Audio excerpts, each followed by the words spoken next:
Why did I stay? The answer is easy. I didn't know he was abusing me. Even though he held those loaded guns to my head, pushed me downstairs, threatened to kill our dog, pulled the key out of the car ignition as I drove down the highway, poured coffee grinds on my head as I dressed for a job interview. I never once thought of myself as a battered wife. Instead, I was a very strong woman in love with a deeply troubled man, and I was the only person on earth who could help Connor face his demons. That was Leslie Morgan Steiner, a Harvard-educated author, giving a TED Talk about the abuse she suffered at the hands of her ex-husband. In it, she addresses the question many people are asking in the wake of the Ray Rice domestic violence revelations: why do victims stay? This video of the now ex-pro football player knocking his then-fiancée unconscious spawned the trending Twitter hashtag #WhyIStayed, with women explaining their reasons for remaining in violent relationships.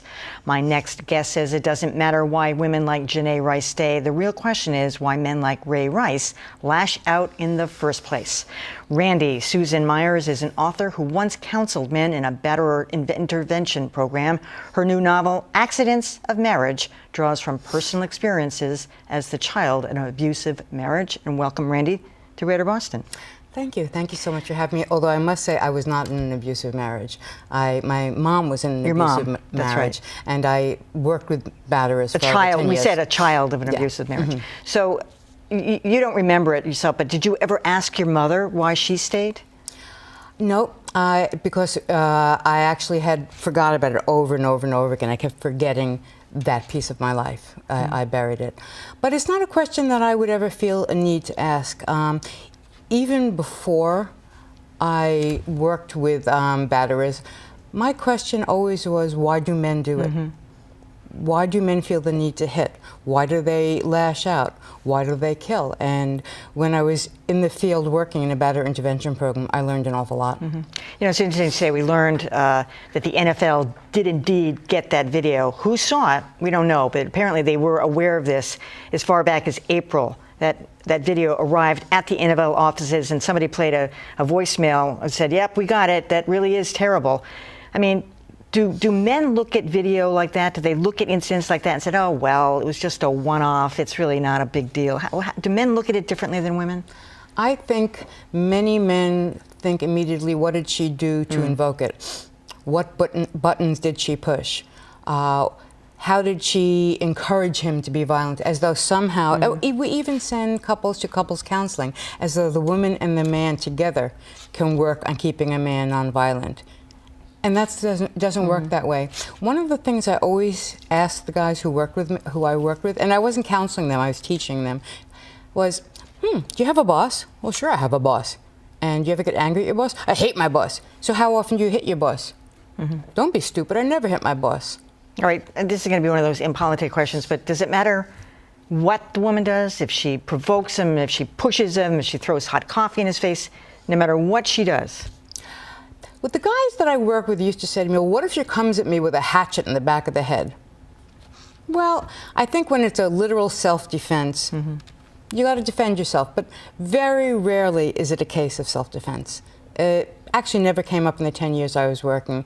The usual case is this. He wants something. He wants a hot meal. He wants her to shut the F up, which is what they would actually say to me. He wanted her to stop spending money. He wanted sex. There's always a really sad, pathetic little reason, but it all comes down to wanting what he wanted and being in a hierarchy of power where that was very accessible. Okay, but you're asking a question that's even more profound, which is why would they do it? Why would you take a fist and cold cock someone you're about to marry?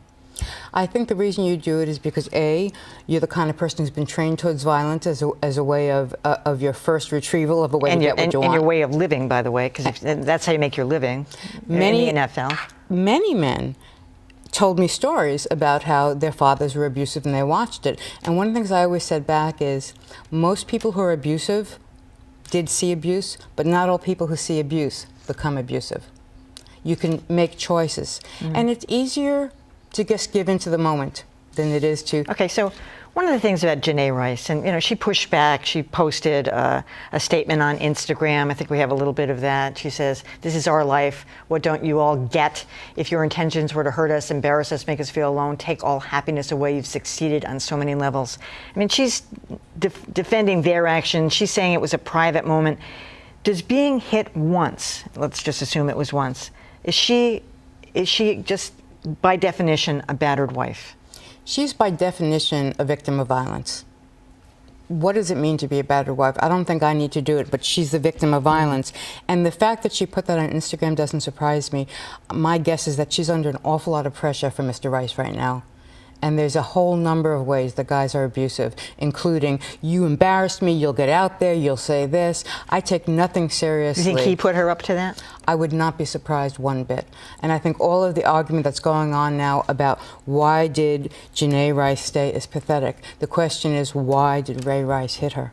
Mm-hmm. What around us lets that happen? And what, now that we know about the NFL, what allowed them to say, no big deal. Yeah. Let's make some money. What if he had murdered a stranger? Would that be, more, would that be worse? Well, we saw that with Aaron Hernandez. Yeah, and we don't No, presumably no one in the NFL or the Patriots knew about that, but, Well, we do not take, why do we assume that we'll be worse at home than we are with strangers? Why is it okay to be violent at home, but much worse to be violent with strangers? It's a really interesting question. But does this strictly come down on gender lines? Because if there was an issue between you and I hit you or threw hot coffee on you, would it be different? You're saying it is. No, I think violence is violence. But power is power and strength is strength? There's generally a hierarchy of power that allows parents to hit children more than children hit parents. Men hit women more than women. When I would have the guys for board work, we would do this work and draw a triangle and put hierarchies up, they always put the women on the bottom. Of course. So does the rest of the world. Yeah. So it's like, I don't even know why we're shocked. Yeah. What is so sad is how we still think women can take care of the violence against themselves. If they can't even protect themselves from the man who loves them, how are they going to make all of the legal system work for them? We have to do it. All right, Randy Susan Myers, thanks so much for joining us.